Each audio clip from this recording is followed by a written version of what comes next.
Coucou les amis, j'espère que vous allez bien. Ici c'est pour vous dire que qui est le Dieu qui vous adorait. Est-ce que Dieu qui vous adore, il vous parle? Est-ce que Dieu qui vous adore, il vous parle dans les songes, dans les visions? Il vous parle dans les voix? Est-ce qu'il vous révèle les secrets? Est-ce qu'il se manifeste? Est-ce que tu le sens? Oh, seulement tu l'adores parce que c'est une religion. Parce que ce que je sais est que mon Dieu me parle dans les songes, dans les visions, dans les voix. Il me parle de plusieurs manières. Il peut me parler à travers de la parole de Dieu. Il peut me parler à travers de quelqu'un. Il peut me parler dans les songes, dans les visions, à travers d'une voix. Il peut se manifester aussi. J'ai déjà vu plusieurs fois dans les songes, dans les visions. Tu peux entendre aussi une voix. Tu es en train de dormir aussi. Cet Dieu peut te réveiller pour prier. Exemple.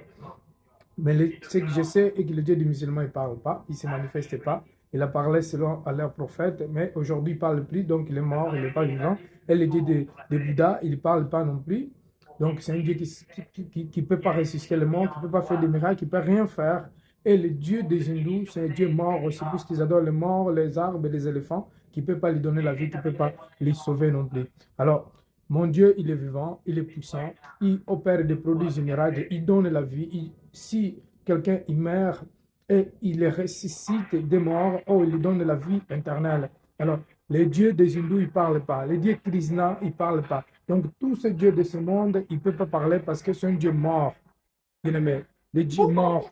C'est pour cela, même ceux qui adorent le Dieu de, de la fertilité, de la ligne, c'est un Dieu mort, un Dieu qui ne peut pas parler. C'est pour cela que je t'invite à connaître mon Dieu, Dieu de la Bible, Dieu d'Israël, le bon Dieu, Dieu qui guérit, Dieu qui opère des miracles, Dieu qui donne la vie éternelle et Dieu qui donne son esprit. C'est-à-dire que quand quelqu'un l'accepte en tant que Seigneur Sauveur, Dieu il donne son esprit, Dieu il vient habiter dans cette personne pour établir une maison. Donc nous sommes le temple de Dieu. Celui-là, c'est le vrai Dieu qui nous parle dans les songes, dans les visions. C'est lui qui se manifeste dans les moments difficiles. C'est lui qui nous console dans les moments de tristesse, dans les moments où tout est porte fermée, mais c'est lui qui ouvre les portes, c'est lui seul qui peut ouvrir des portes et qui peut fermer la porte, qui personne ne peut ouvrir ce qu'il a fermé, et qui personne ne peut fermer ce qu'il a ouvert. Alléluia. C'est lui le vrai Dieu. Il s'appelle Yoshua, le Dieu d'Israël. Jésus-Christ qui est venu se manifester pour quiconque croit en lui, pour qui ne périsse pas, mais pour qui ait la vie éternelle. Jésus, il est le vrai Dieu. Si tu crois en lui,